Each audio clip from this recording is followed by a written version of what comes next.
So guys last video में मैंने discuss किया था ग्रेविटी, ग्रेविटेशनल एक्सेलरेशन और ग्रेविटेशनल फोर्स। इस वीडियो में हम डिस्कस करेंगे value of gravitational acceleration small G. तो value of gravitational acceleration small G जो कि ग्रेविटेशनल एक्सेलरेशन है, इसकी वैल्यू हमने लास्ट वीडियो में फाइंड की थी जी इक्वल 9.8 मीटर पर सेकेंड स्क्वायर। और इस वैल्यू को फाइंड करने के लिए हमने फॉर्मूला यूज किया था G equal capital G M E upon R E square. यहाँ पर आर ई होती है रेडियस ऑफ अर्थ। और अगर बात करें अर्थ की, तो अर्थ जो है, अर्थ की जो शेप होती है वो होती है राउंड शेप, मीन्स ये स्फेरिकल शेप में होती है। और इसके सेंटर से सिरे तक की जो डिस्टेंस होती है वो होती है इसकी रेडियस। तो जब हम सेंटर से सिरे पर जाएंगे तो हम अर्थ के सरफेस पर पहुंच जाएंगे। और अर्थ के सरफेस पर जी की जो वैल्यू होती है वो होती है 9.8 मीटर पर सेकंड स्क्वायर। मतलब अगर हम अर्थ के सरफेस पर कहीं पर भी जाएं, ओनली सरफेस पर, तो इसकी जो वैल्यू आएगी जी की वो आएगी 9.8 मीटर पर सेकंड स्क्वायर। लेकिन ये जो बात है ये हमेशा जो है सही नहीं होती है। मींस जी की जो वैल्यू है 9.8 मीटर पर सेकंड स्क्वायर, ये जी की एग्जैक्ट वैल्यू नहीं है। जी की वैल्यू कांस्टेंट नहीं रहती है, जी की वैल्यू चेंज होती है अलग अलग सिचुएशन में। तो हम यहाँ जी की वैल्यू फाइंड करेंगे तीन अलग अलग सिचुएशन में। फर्स्ट पॉइंट होगा एट द सरफेस ऑफ अर्थ। मतलब पहले हम जी की वैल्यू फाइंड करेंगे अर्थ के सरफेस पर,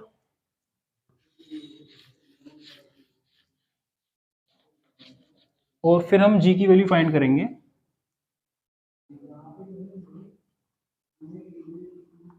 eight height small h from surface, और फिर हम जी की वैल्यू फाइंड करेंगे at the depth small h from the surface. मतलब हम जी की वैल्यू फाइंड करेंगे तीन अलग अलग केस में। वैसे तो हम जी की वैल्यू फाइंड कर चुके हैं 9.8 मीटर पर सेकंड स्क्वायर, जो कि अर्थ के सरफेस पर जी की वैल्यू होती है। लेकिन जी की जो ये वैल्यू है हमेशा कांस्टेंट नहीं रहती है, मींस हमेशा ये 9.8 मीटर पर सेकंड स्क्वायर नहीं होती है। ये अर्थ के सरफेस पर अलग अलग पॉइंट्स पर अलग अलग होती है। अर्थ के सरफेस से अगर हम किसी हाइट h पर जाएंगे तो अलग अलग हाइट h पर जी की वैल्यू अलग अलग होती है। ठीक उसी तरह से अगर हम अर्थ के सरफेस से अलग अलग डेप्थ, मतलब अर्थ की गहराई में जाएंगे तो भी जी की वैल्यू अलग अलग आएगी। तो पहले बात कर लेते हैं at the surface of earth, means earth के सरफेस पर जी की वैल्यू। तो अर्थ के सरफेस पर जी की वैल्यू फाइंड करने के लिए हमने जो फॉर्मूला यूज किया था वो था G equal G small G equal capital G M E upon R E square. इस फॉर्मूले का यूज किया था अर्थ के सरफेस पर स्मॉल जी की वैल्यू फाइंड करने के लिए। अगर बात करें अर्थ की, तो अर्थ की जो शेप होती है वो होती है स्फेरिकल। और इस स्फेयर के सेंटर से सिर्फ सरफेस तक की जो डिस्टेंस होती है इसे कहते हैं रेडियस ऑफ अर्थ। और इस फॉर्मूले में हमने रेडियस ऑफ अर्थ यूज की थी अराउंड 6400 किलोमीटर। मतलब अर्थ के सेंटर से उसके सरफेस तक की जो डिस्टेंस होती है वो होती है 6400 किलोमीटर। और इस फॉर्मूले में हमने जी की वैल्यू फाइंड करने के लिए यूज किया था universal gravitation constant, mass of earth और रेडियस ऑफ अर्थ। तो क्योंकि ये एक यूनिवर्सल कांस्टेंट है, ये तो हमेशा कांस्टेंट रहेगा, सेम रहेगा। मास ऑफ अर्थ, तो किसी भी ऑब्जेक्ट का जो मास होता है वो भी हमेशा कांस्टेंट रहता है। लेकिन अगर बात करें रेडियस की, तो रेडियस की जो ये वैल्यू है 6400 किलोमीटर, ये अर्थ की एग्जैक्ट रेडियस नहीं है, ये उसकी रेडियस की एवरेज वैल्यू है। ऐसा क्यों है? ऐसा इसलिए है क्योंकि अगर हम बात करें अर्थ की शेप की, तो वैसे तो हम अर्थ को ऑलमोस्ट राउंड शेप में मान लेते हैं, स्फेरिकल शेप में, लेकिन ये पूरी तरह से स्फेरिकल नहीं है। अगर हम अर्थ के सेंटर से जाने वाली एक वर्टिकल लाइन ड्रॉ कर लें, तो इस वर्टिकल लाइन के जो एंड पॉइंट्स होते हैं, इन पॉइंट को कहते हैं पोल। ये एक पोल है और ये भी एक पोल है। ये वाला जो पोल है इसको कहते हैं नॉर्थ पोल और इसको कहते हैं साउथ पोल। और अगर हम इसी वर्टिकल लाइन के सेंटर से जाती हुई एक हॉरिजॉन्टल लाइन ड्रॉ कर लें, तो इस लाइन को कहते हैं इक्वेटर। अर्थ की रेडियस हम यूज करते हैं 6400 किलोमीटर। मतलब अगर हम सेंटर से किसी भी डायरेक्शन में अगर इसकी रेडियस मेजर करें तो इतनी आनी चाहिए, लेकिन ऐसा नहीं है। अर्थ जो है पोल से थोड़ी फ्लैट है, मतलब इसके जो पोल्स हैं ना इन पर थोड़ी चपटी है, और इक्वेटर पर इसकी जो लेंथ है वो थोड़ी ज्यादा है। मतलब ये पूरी तरह से राउंड शेप में ना होकर थोड़ी फ्लैट है, चपटी है। किस तरह से? कुछ इस तरह से।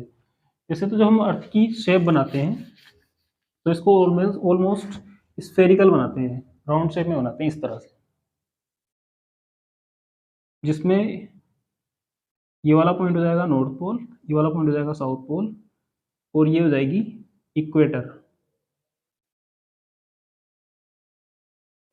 लेकिन क्योंकि अर्थ जो है पूरी तरह से राउंड शेप में नहीं है, ये पोल से थोड़ी फ्लैट है, चपटी है, तो इसकी जो शेप होती है डिफॉर्म होकर कुछ इस तरह की हो जाती है।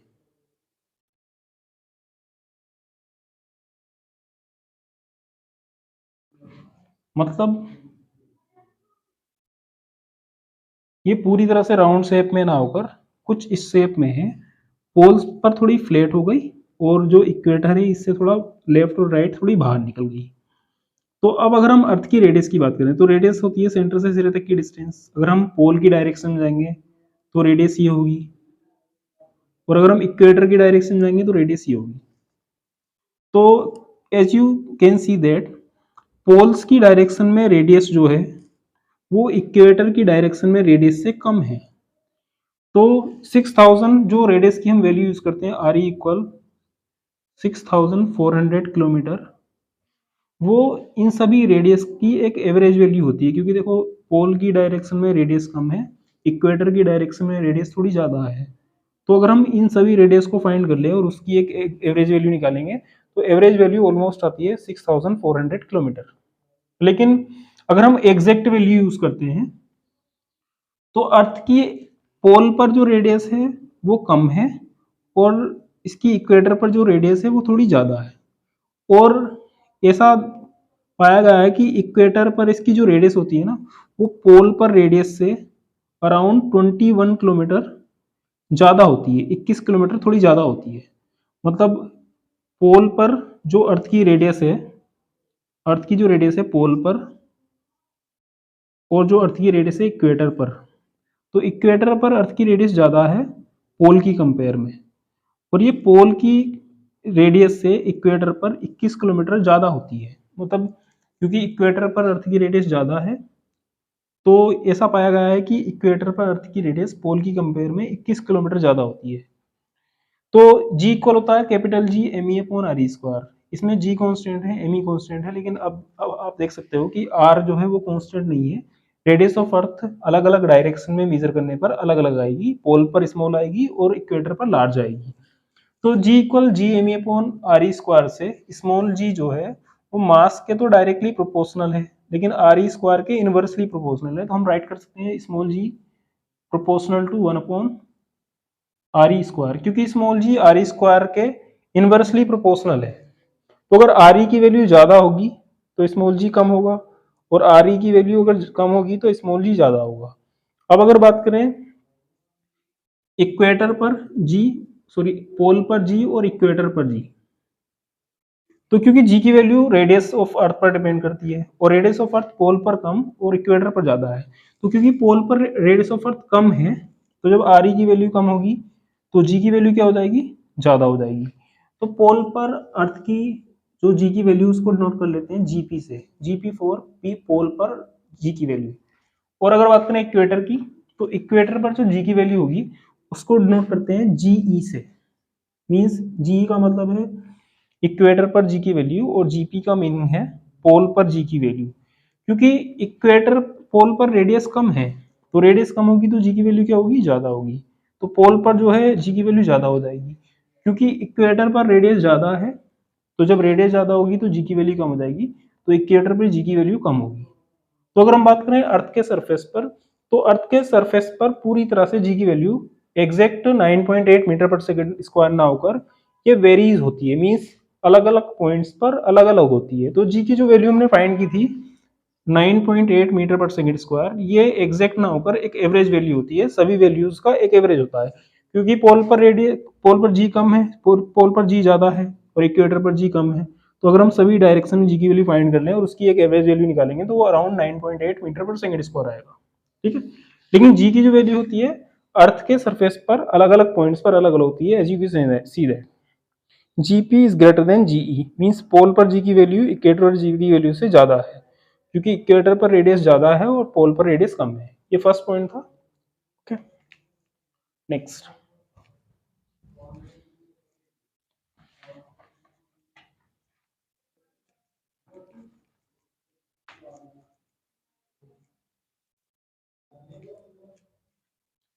सेकेंड पॉइंट है number 2, 8 height h from earth surface. मतलब अर्थ के सरफेस से अगर हम हाइट h पर जाएंगे तो उस सिचुएशन में g की वैल्यू क्या होगी। तो इस केस में हम अर्थ को ऑलमोस्ट राउंड शेप में मान लेंगे। मान लेते हैं कि अर्थ की जो शेप है वो ऑलमोस्ट राउंड है, मींस ये राउंड शेप में है।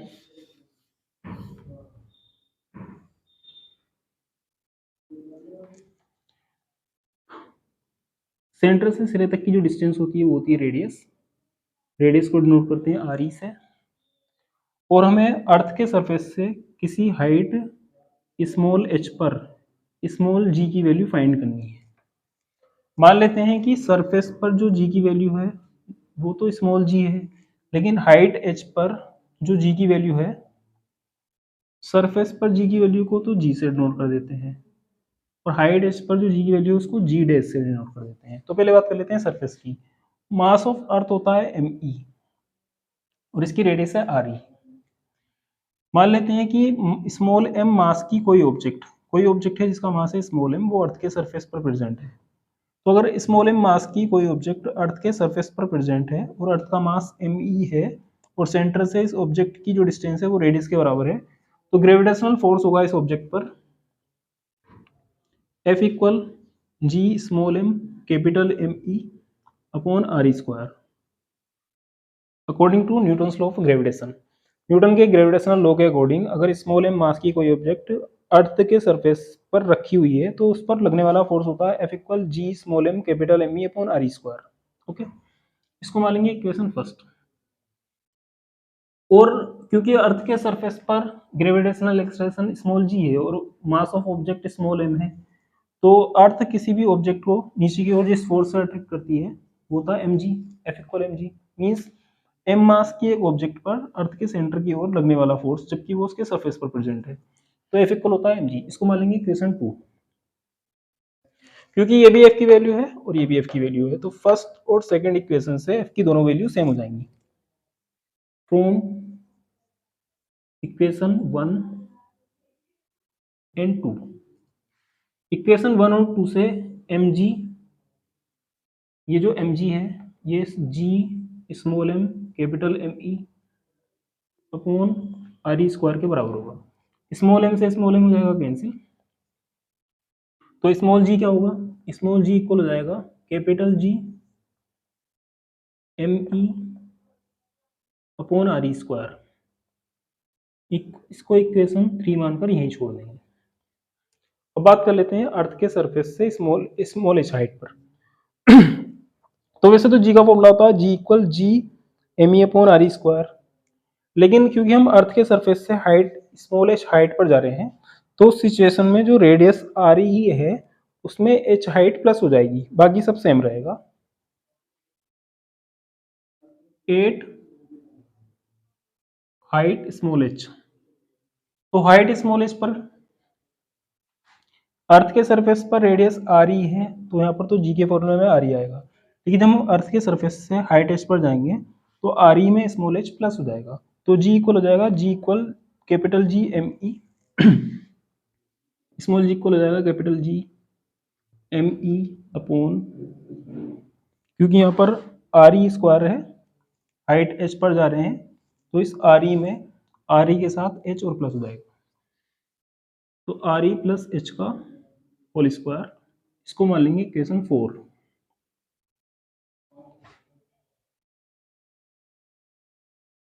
इक्वेशन 3 है g equal G M E upon R square. Equation 4 है G M E upon R E plus H का होल स्क्वायर। क्योंकि ये अर्थ के सरफेस पर g की वैल्यू है और ये हाइट h पर g की वैल्यू है, तो हाइट h पर हमने g की वैल्यू को डिनोट किया है g डैश से, यहाँ पर इसे g डैश से डिनोट कर देंगे। तो वैसे तो अर्थ के सरफेस से हाइट h पर जी डैश की जो वैल्यू होती है उसके लिए फॉर्मूला ये होता है, और जी डैश के फॉर्मूले में कैपिटल जी है, कैपिटल एम ई है जो कि कांस्टेंट क्वांटिटी है, तो इन दोनों से तो जी डैश की वैल्यू पर कोई इफेक्ट नहीं होगा क्योंकि ये कांस्टेंट है। लेकिन अगर बात करें आर ई प्लस एच की, तो अगर हम रेडियस को भी कांस्टेंट मान लें तो हाइट जो है अलग अलग पॉइंट पर अलग अलग होगी। अगर हम ज़्यादा ऊपर जाएंगे तो हाइट ज़्यादा हो जाएगी, नीचे आएंगे तो हाइट कम हो जाएगी।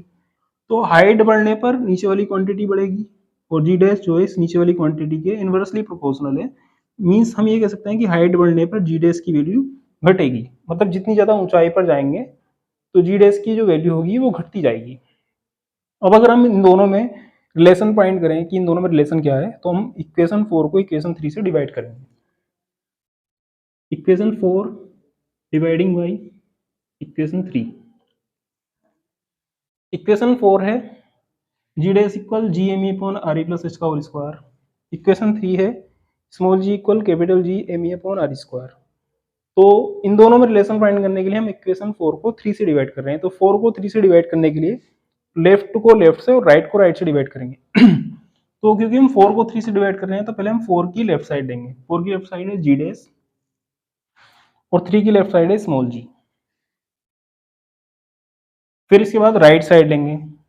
तो क्योंकि 4 से 3 को डिवाइड करना है तो पहले 4 की राइट साइड लेंगे। 4 की राइट साइड है G M E upon R E plus H का होल स्क्वायर। ये 4 की राइट साइड है। अब हम 3 की राइट साइड लेंगे जो कि है G M E upon R E square. G M E upon R E square. तो जी एम ई से जी एम ई कैंसिल हो जाएगा वन टाइम। अब ये जो आर स्क्वायर है ये ऊपर वन की मल्टीप्लाई में चला जाएगा, तो ऊपर जाकर ये हो जाएगा R square. G dash equal g dash upon g equal R E square upon ये जो आर ई प्लस एच है नीचे शिफ्ट हो जाएगा, आर ई प्लस एच का होल स्क्वायर। क्योंकि ऊपर नीचे दोनों का स्क्वायर है तो हम दोनों का स्क्वायर एक साथ राइट कर लेंगे। तो जी डैश अपॉन जी इक्वल हो जाएगा, क्योंकि इसका भी स्क्वायर है और इसका भी स्क्वायर है तो ये हो जाएगा आर ई upon R E plus H का होल स्क्वायर। अब अगर हम यहाँ से जी डैश की वैल्यू फाइंड करेंगे तो जी डैश इक्वल आएगा, जो स्मॉल जी डिवाइड में है वो मल्टीप्लाई में जाएगा, आर ई upon R E plus H का होल स्क्वायर।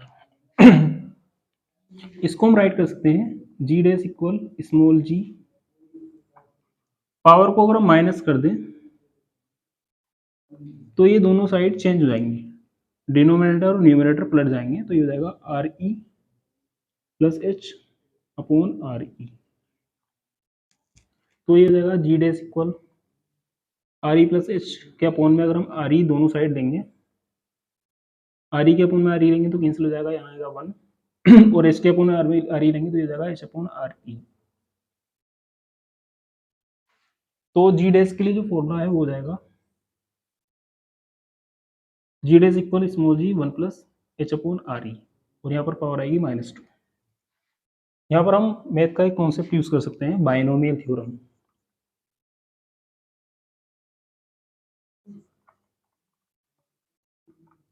बाइनोमियल थ्योरम में क्या होता है, जो पावर होती है ना वो ब्रैकेट में जो सेकंड क्वांटिटी होती है उसकी मल्टीप्लाई में आ जाती है। तो ये हो जाएगा जी डैश इक्वल स्मॉल जी, जी dash equal small G one. अब ये जो पावर है -2 है तो यहाँ मल्टीप्लाई में आ जाएगी, तो जाएगा -2 एच अपॉन आर ई।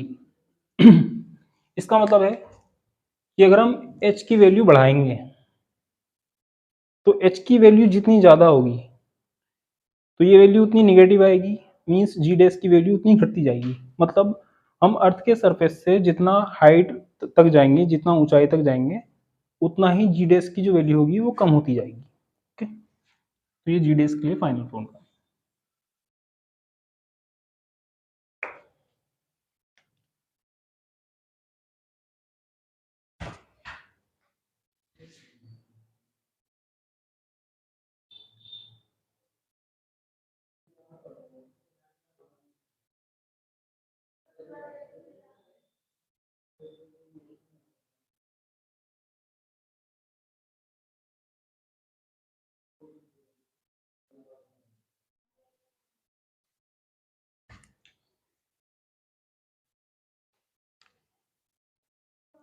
सो गाइस इसके बाद थर्ड पॉइंट है 8 the depth small h from the earth surface. मतलब इस बार हम अर्थ के सरफेस से h डेप्थ में जाएंगे, मींस स्मॉल h गहराई में जाएंगे। तो मान लेते हैं ये अर्थ है,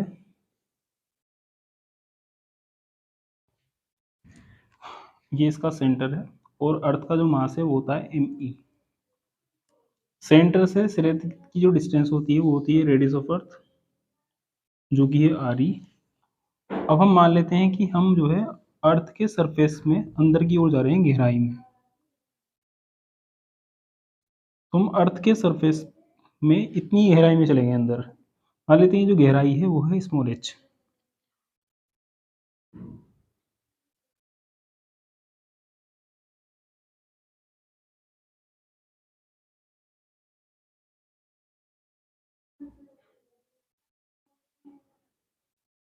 अर्थ का मास है me, अर्थ की जो रेडियस है वो है re, ये स्मॉल h है। तो जैसे कि आप जानते हो कि अर्थ के सरफेस पर जो ग्रेविटेशनल एक्सेलरेशन होता है उसे g से डिनोट करते हैं, और इस स्मॉल g की जो वैल्यू होती है अर्थ के सरफेस पर वो होती है g me upon re square. क्योंकि अब हम डेप्थ में जा रहे हैं, तो डेप्थ में अर्थ की जो डेंसिटी होती है वो हाई होती है। तो अगर बात करें डेंसिटी की, तो डेंसिटी के लिए फॉर्मूला होता है density small d equal mass upon volume. अगर हम अर्थ की डेंसिटी को रो से डिनोट कर लें तो अर्थ का जो मास है वो me है, और वॉल्यूम ऑफ अर्थ, क्योंकि अर्थ जो है स्फेरिकल होती है और वॉल्यूम ऑफ स्फेयर होता है 4/3 पाई r क्यूब। यहाँ पर r में क्या आएगा, रेडियस ऑफ अर्थ, क्योंकि हम पूरे अर्थ का वॉल्यूम राइट कर रहे हैं। तो यहाँ से अगर हम me की वैल्यू फाइंड करेंगे तो me इक्वल हो जाएगा, ये जो 4/3 पाई r क्यूब है ये रो की मल्टीप्लाई में आ जाएगा, तो ये हो जाएगा 4/3 पाई re cube into rho. Mass of earth की ये वैल्यू हम इस फॉर्मूले में लगाएंगे, इसको मान लेते हैं इक्वेशन फर्स्ट। तो फ्रॉम इक्वेशन 1, इक्वेशन 1 है small g equal capital G me जो कि मास ऑफ अर्थ है ओके, वो है 4/3 पाई re क्यूब इंटू रो। ये मास ऑफ अर्थ जो कि me की वैल्यू हमने फाइंड की थी, ये हमने me के प्लेस पर राइट कर दिया। इंटू में g है, अपॉन है re स्क्वायर, तो अपॉन में राइट कर लेंगे re स्क्वायर। तो यहाँ re स्क्वायर है, वहाँ पर re क्यूब है, तो re स्क्वायर से re क्यूब की 2 पावर कैंसिल हो जाएगी, सिर्फ 1 पावर बचेगी। तो स्मॉल g इक्वल क्या हो जाएगा, स्मॉल g इक्वल हो जाएगा कैपिटल G इंटू 4/3 पाई रो। तो 4/3 को पहले राइट कर लेंगे, 4/3 पाई रो को पहले राइट कर लेंगे। यहाँ पर re की 1 पावर बचेगी, इंटू में g आ जाएगा, re इंटू जी इंटू कैपिटल G। तो ये तो अर्थ के सरफेस पर स्मॉल g की वैल्यू हो गई। इसको मान लेंगे इक्वेशन 2, क्योंकि हम अर्थ के सरफेस के अंदर डेप्थ स्मॉल h में जा रहे हैं, तो अर्थ के सरफेस पर g की जो वैल्यू है वो है 4/3 पाई रो re g। यहाँ पर 4/3 पाई कांस्टेंट है, रो जो कि अर्थ की डेंसिटी है वो भी कांस्टेंट होती है। We talk about capital G, ये यूनिवर्सल कांस्टेंट है, ये भी कांस्टेंट है। लेकिन अगर बात करें re की, तो सरफेस पर तो ये re था, लेकिन जैसे हम डेप्थ में जाएंगे तो re में से उतनी डेप्थ कम हो जाएगी। तो आगे राइट करेंगे 8 the depth small h small h depth में। बाकी सब कुछ सेम रहेगा, g, क्योंकि सरफेस पर अगर g है तो अब डेप्थ में g नहीं रहेगा, डेप्थ में चेंज होकर इसको g डैश से नोट कर लेंगे। मान लेते हैं कि डेप्थ में g की वैल्यू g ना होकर g डैश है, क्योंकि अब चेंज हो जाएगी। तो g डैश इक्वल 4/3 पाई रो ऐसे ही रहेगा। आर ई की बात कर लेते हैं, क्योंकि डेप्थ में जा रहे हैं तो आर ई में से उतनी डेप्थ कम हो जाएगी जितनी डेप्थ में जा रहे हैं। तो सिरे से सेंटर से सिरे तक की डिस्टेंस तो रेडियस थी, अब रेडियस से हम थोड़ा अंदर चले गए हैं हाइट डेप्थ एच में, तो इस रेडियस में से इतनी डेप्थ कम हो जाएगी क्योंकि अब हम यहाँ आ चुके हैं। तो जो आर ई है उसमें से हम माइनस कर देंगे are E minus H, into में आ जाएगा कैपिटल जी। तो अगर हम एच की वैल्यू बढ़ाएंगे, मीन्स जितना ज़्यादा गहराई में जाएंगे उतनी एच की वैल्यू बढ़ेगी, और जितनी एच की वैल्यू बढ़ेगी उतनी ये क्वांटिटी घटेगी, और जितनी ये क्वांटिटी कम होगी उतना ही जी डैश का मान घटता जाएगा। मतलब अगर हम अर्थ के सरफेस में ज़्यादा डेप्थ में जाएंगे तो जी डैश की वैल्यू डेप्थ बढ़ने के कारण घटती जाएगी।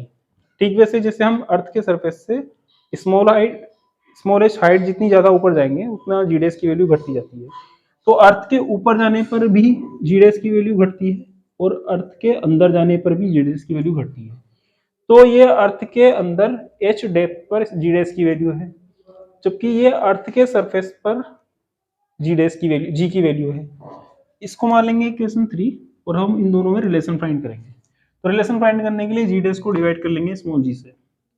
तो जी डैश को स्मॉल जी से डिवाइड करने के लिए इक्वेशन 3 को इक्वेशन 2 से डिवाइड कर लेंगे। Equation 3 dividing by equation 2।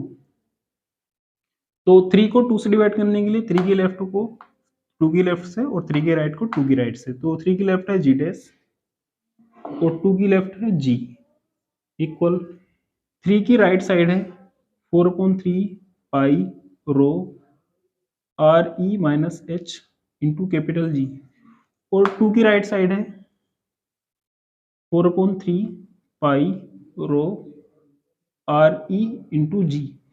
तो 4/3 से 4/3 कैंसिल, पाई से पाई कैंसिल, रो से रो भी कैंसिल, और कैपिटल जी से कैपिटल जी भी कैंसिल। अब जो बचा उसे राइट कर लेते हैं। तो जी डैश अपॉन जी इक्वल, यहाँ पर बचा are E minus H upon R E. तो ये जो आर ई है अगर हम इसको दोनों के अपॉन में राइट कर लें, are E minus H upon R E, तो अगर हम इसको अब अलग अलग करते हैं जी डैश अपॉन जी इक्वल तो आर ई के अपॉन में आर ई राइट करेंगे तो आर ई से आर ई कैंसिल, वन बचेगा, और एच के अपॉन में आर ई राइट करेंगे तो ये हो जाएगा एच अपॉन आर ई।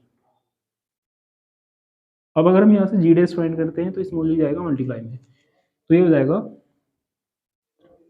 जी डैश इक्वल स्मॉल जी मल्टीप्लाई में जाएगा तो स्मॉल जी 1 माइनस एच अपॉन आर ई, ये फाइनल फॉर्मूला हो जाएगा। तो इस फॉर्मूले से भी हम देख सकते हैं कि एच की वैल्यू जितनी ज़्यादा होगी तो 1 में से अगर हम ज़्यादा माइनस करेंगे तो उतना ये कम आएगा, और जितना ये कम आएगा उतना ही जी डैश घट जाएगा। मतलब हम अर्थ के सरफेस से ऊपर जाएं या अर्थ के सरफेस में अंदर जाएं, जी की वैल्यू घटती ही जाएगी, और ना ही ये सरफेस पर सेम रहेगी, क्योंकि सरफेस में पोल पर रेडियस कम होने के कारण जी की वैल्यू ज़्यादा होती है, और इक्वेटर पर रेडियस ज़्यादा होने के कारण जी की वैल्यू घट जाती है। मतलब जी एक ऐसी क्वांटिटी है ग्रेविटेशनल एक्सेलरेशन, इसकी वैल्यू हमेशा सेम नहीं रहती, लेकिन क्योंकि अर्थ जो है ऑलमोस्ट राउंड शेप में होती है तो इसकी जो एवरेज वैल्यू होती है वो हम यूज़ कर लेते हैं 9.8 मीटर पर सेकेंड स्क्वायर। लेकिन जी जो है ना कभी भी कांस्टेंट नहीं होता, ये सरफेस पर भी चेंज होता है, हाइट एच पर जाने पर भी चेंज होता है, और डेप्थ में जाने पर भी चेंज होता है। ओके।